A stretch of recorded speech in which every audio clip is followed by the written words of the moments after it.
Tše ke ditiragalo tšeo di dirile go ditaba ka mabaka ao a sa tlhokagalego. Setlhopha sa borameepo bao ba sego molaong se re senyaka go hlakiša ntlha ya sona morago ga tiragalo ya go kata le ditopo tšeo di humanego mmileng wa lephefo wa N1.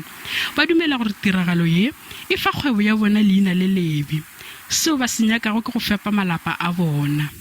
Abalaba bafetla ba bezwa amaforena laba bangena phansi ibona bokutshela ukuthi bafaladi bao ba tsenago ka moepong ba tla go botša gore ba tšhireletswa ke mang bokaone. Re tloga re sonyegile ka gore ya ja lotša e fetetša tše dingwe. bese kungaveli ukuthi abesuthu kuvele kuthiwa nje uzamazama. Go belaelwa ge dikgotlhagano magareng ga ditlhopha tša borameepo bao ba sego molaong di bea badudi ka tlase ga kgatelelo.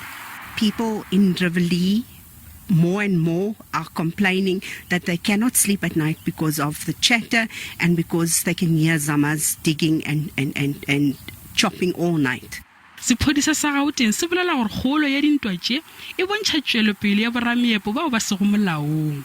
One other thing which we have picked up now, as we continue with this operation, we see new operational area.